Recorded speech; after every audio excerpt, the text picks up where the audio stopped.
Bonsoir et bienvenue dans votre tranche info sur Canal 10.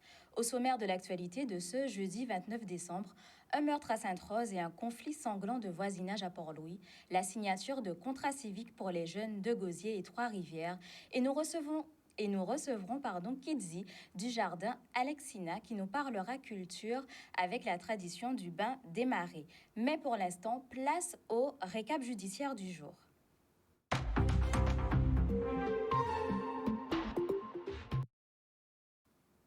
Ce mercredi, dans l'après-midi, un habitant de la rue Bob Marley à Port-Louis s'est fait poignarder à plusieurs reprises au dos et à la jambe. La victime est hospitalisée au CHU. L'agresseur, quant à lui, a été interpellé par la gendarmerie, puis placé en garde à vue. Le mis en cause a dû être rapidement transporté, lui aussi, à l'hôpital afin de se faire opérer suite à des lésions également par arme blanche. L'enquête se poursuit. Et puis cet homme de 25 ans qui a été tué par arme à feu cette fois-ci vers 22h hier soir à la résidence Les Surettes à Bébel-Sainte-Rose. La victime, déclarée morte par le médecin du SMUR, présentait des impacts de balles à la tête et au thorax. Un premier suspect a pu être interpellé aujourd'hui. Selon les premières investigations et les précisions du parquet de Pointe-à-Pitre, le suspect aurait abattu le compagnon de son ex-petite amie. Les infos. En bref, cette baisse notable de la population guadeloupéenne. Au 1er janvier 2020, 383 559 personnes résident en Guadeloupe. Depuis 2014, la population de l'archipel diminue en moyenne de 0,7% par an, soit près de 2800 habitants de moins. Cette baisse de la population s'explique par un plus grand nombre de départs que d'arrivées sur le territoire et par un faible excédent naturel entre 2014 et 2020. Seule la commune du Lamentais connaît une croissance démographique significative sur la période. Et puis la grève à la centrale EDF-PEI de Jarry se poursuit. Des coupures sont donc à prévoir. Les salariés grévistes précisent dans un communiqué que l'absence de réponse de la direction aux revendications a provoqué hier la cessation concertée du travail de l'ensemble des personnels de la centrale de la Pointe-Jarry. La FECGTG confirme dorénavant la durabilité de ces actions revendicatives jusqu'à l'obtention de réponses satisfaisantes sur l'application de la législation du travail. À noter que seule l'entreprise EDF-PEI est actuellement visée par la grève. Les autres producteurs d'électricité fonctionnent normalement. Au 1er janvier 2023, le prix des carburants baisse. 1,61 € pour le samplon, 1,74 € pour le gazole. La bouteille de gaz, quant à elle, coûtera 20,29 €. Et puis le montant du revenu de solidarité outre-mer, RSO, augmente de 4% et sera désormais de 563,73 €. Une information du journal officiel. Triste nouvelle, la star mondiale du foot Pelé est décédée à l'âge de 82 ans des suites d'une longue maladie. Puis cette histoire insolite. Une baleine s'est échouée à 100 mètres de la base nautique de la plage du bourg de Sainte-Anne aujourd'hui. L'animal en état de décomposition avancée mesure environ 10 mètres de long. La plage a dû être évacuée et un périmètre de sécurité mis en place pour le risque sanitaire. La baleine a été tractée et des prélèvements ont pu être réalisés afin de déterminer les causes de sa mort. Découvrir le monde du travail grâce au contrat civique. La mairie du Gosier recrute une vingtaine de jeunes au sein du service public. Expérience professionnelle et formation garantie pour cette tranche de la population. Le reportage d'Harold Luce et Maxime Morel. C'est vrai que depuis 2020 et chaque année, c'est un rendez-vous important pour notre majorité. Nous permettons à une vingtaine de jeunes du Gosier de pouvoir avoir leur première expérience professionnelle. Donc le contrat civique, on est aidé par l'État, mais c'est vrai qu'il y a une vraie volonté politique, que ce soit dans le nombre de jeunes qu'on prend et surtout dans les missions qu'on leur donne, puisque dans un premier temps, et ça a toujours été la base même de notre engagement, c'est le service à la population. Et pour aller plus loin cette année, on les intègre directement au service public de la ville, notamment avec le PERC, le CCAS, l'aide aux familles. C'est de vraiment permettre à ces jeunes d'aider leurs voisins, leurs familles, les gosieriens, et d'être au centre de l'action publique du gosier. Nous avons déjà des professionnels qui sont sur des activités. Donc il faut renforcer et on doit transmettre aux jeunes les activités nautiques parce qu'aujourd'hui, pour nous, la ville du Gosier est à 180 degrés de partie mer et 180 partie terre. Donc il faut que les jeunes du Gosier s'intéressent à ce qui se passe au niveau du nautisme et également de l'aquatique. Donc on est là pour leur faire passer ce message et apprendre les valeurs de la société. Oui, bien sûr. C'est une porte qui s'ouvre à moi, premièrement. Je pourrais avoir de l'expérience, ce serait bien, pour un jeune de nos jours en tout cas. Et sincèrement, je pense que c'est la voie à suivre, pour nous en tout cas. J'ai choisi le service civique parce que je suis tombé sur l'annonce. Et à la base, je cherchais une entreprise pour faire un BTS en alternance, mais je n'ai pas pu trouver d'entreprise et j'avais jusqu'à décembre. Alors quand je suis tombé sur l'annonce, j'ai trouvé que ça pourrait être intéressant, donc j'ai envoyé un mail avec mon CV et puis j'ai postulé. Ils sont encadrés par des personnes compétentes de la ville et au-delà de la compétence, c'est ce qu'on leur dit toujours, nous, ce qui compte, c'est le sérieux.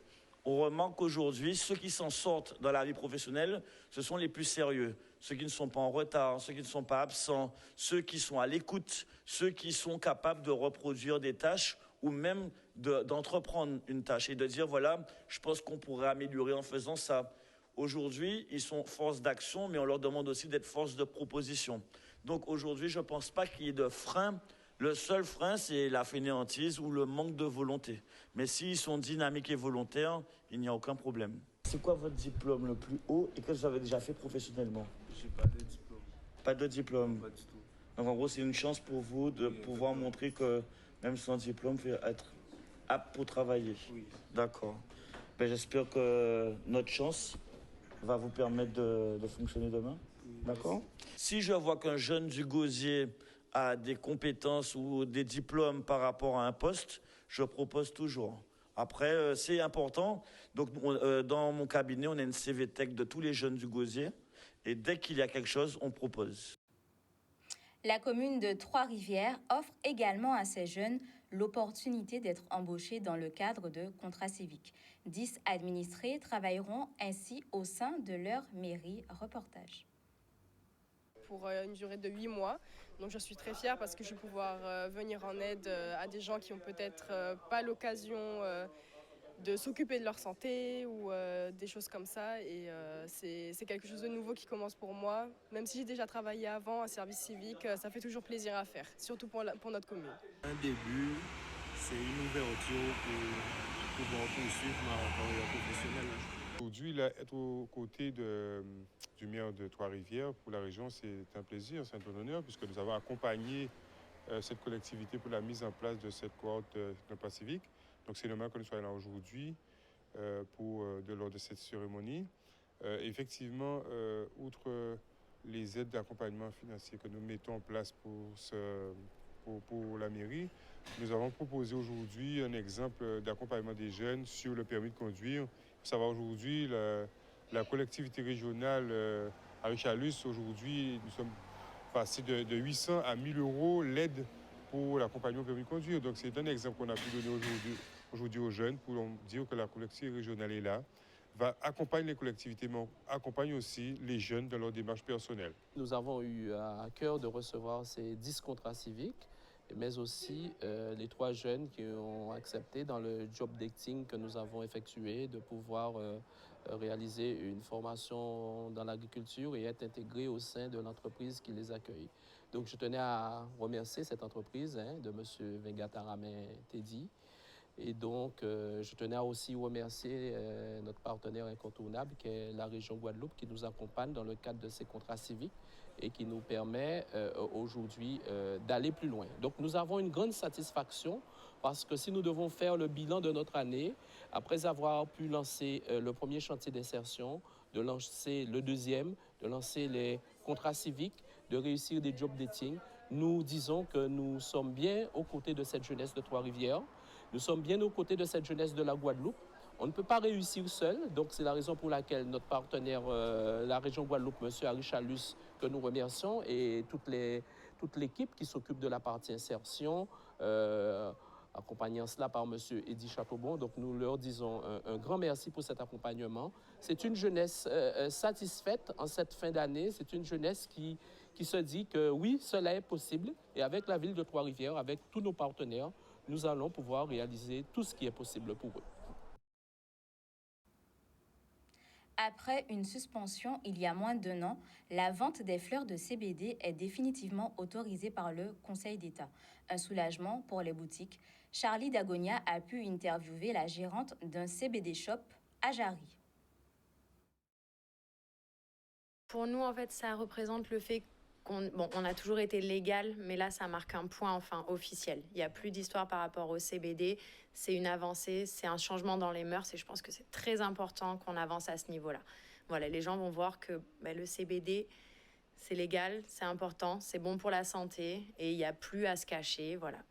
Alors, la fleur de CBD, donc, c'est une fleur de cannabis.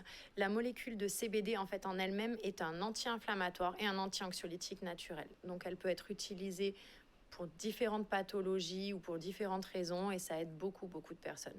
Énormément. Je pense qu'en Guadeloupe, il y a toujours eu des fumeurs, mais que maintenant, petit à petit, les gens osent un petit peu plus le dire et se rendent compte qu'avec le CBD, on est vraiment sur quelque chose d'intéressant et d'utile. Enfin, on se cache pas, on a des magasins avec des pancartes, les fleurs sont là, sont exposées et voilà, il faut plus hésiter.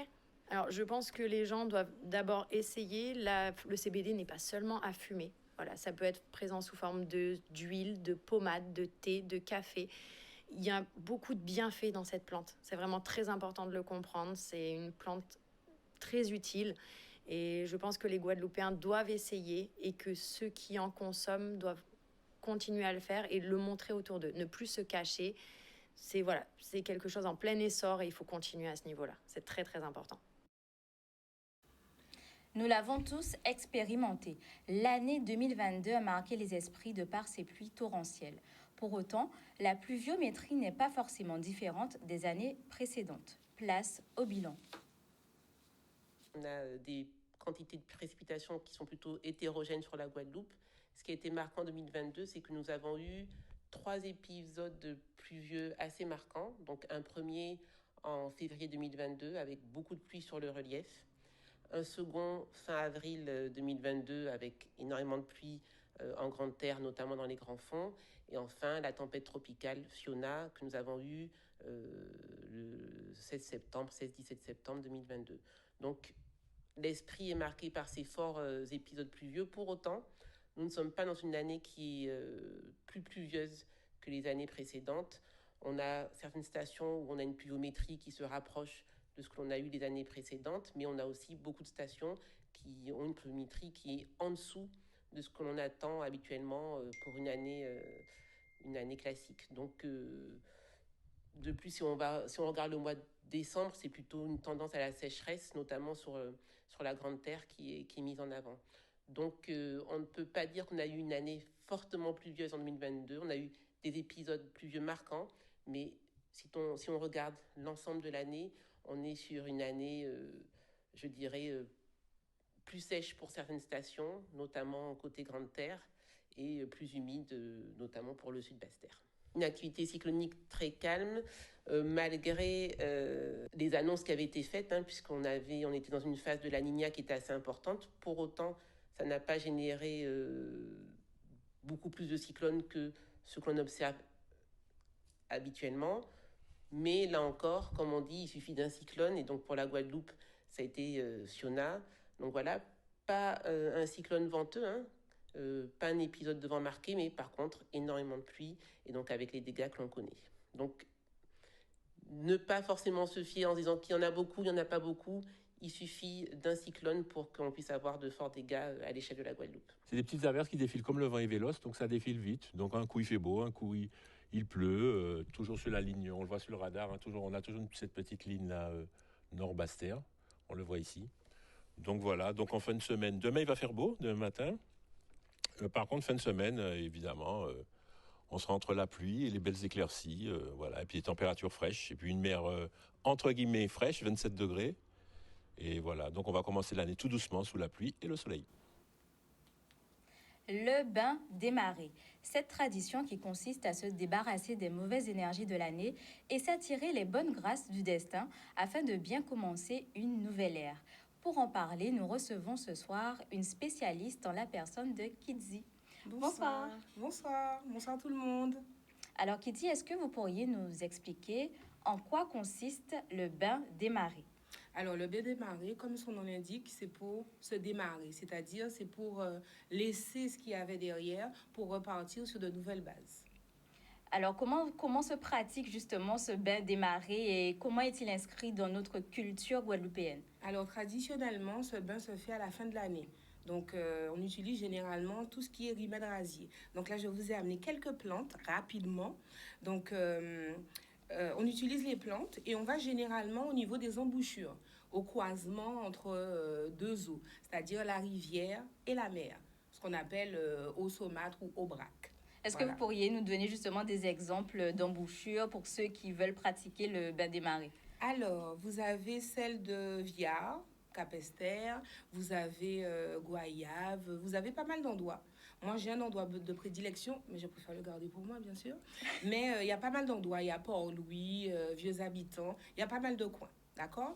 Donc, mis à part l'élément eau, vous avez également tout ce qui est plantes. Donc là, je vous ai amené un petit échantillon rapidement. Vous avez ici le guéritout, comme on dit, fleurie Noël. Vous avez également le vépelet, le nîmes, une plante qui est très puissante qu'on utilise dans toutes les cultures. Vous avez ici l'atoumo, qu'on appelle également guéritou. Et vous avez là celui qu'on appelle sauveur des hommes. Donc vous comprenez que sauveur des hommes, c'est la plante puissante. Vous avez le gros thym pour le nettoyage. D'accord? Et vous avez une plante qui est très, très, très connue. On a beaucoup entendu parler de cette plante, c'est le douvan-aigle. On l'appelle également douvan-douvan.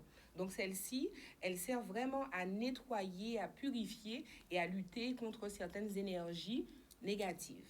Et également le paroka. Voilà. Mais pour le bain des marées, vous avez plusieurs types de bains. Vous pouvez faire des mélanges de plantes, etc. Vous pouvez utiliser du citron, vous pouvez utiliser pas mal de choses. Mais traditionnellement, nous, à la fin de l'année ou en début d'année, on va au niveau des embouchures et on se débarrasse de tout ce qu'il y a. On envoie tout derrière nous pour repartir sur de nouvelles bases. Alors, ça se passe comment? Est-ce qu'on rentre dans l'eau avec toutes les plantes? Est-ce que vous pourriez nous expliquer concrètement comment on fait le bain des marées? Oui, ben moi généralement quand je rentre dans l'eau, je remercie les forces en présence, je remercie l'élément eau, le soleil, etc., la lune. Je rentre d'une certaine façon dans l'eau et je sors d'une certaine façon. Je vais plutôt m'axer sur la façon de sortir dans l'eau. Quand on sort de l'eau, par exemple ici vous avez le paroka, vous lavez comme avec un gant et après vous jetez en arrière. Et vous ne regardez plus la mer et vous laissez la mer se charger de ce qu'elle doit faire. Voilà. Je crois que vous aviez aussi un dernier mot pour toute la Guadeloupe. Exactement. Alors, pour cette nouvelle année, je vous souhaite beaucoup de soleil, de la prospérité et de la chance. Voilà, beaucoup d'amour et d'harmonie pour cette nouvelle année 2023. Merci beaucoup. Merci à vous. C'est la fin de votre tranche info. On se donne rendez-vous demain à la même heure. En attendant, vous pourrez suivre toute l'actualité sur nos réseaux Facebook, Instagram et Twitter. Merci à vous téléspectateurs de nous suivre. Très belle soirée à tous.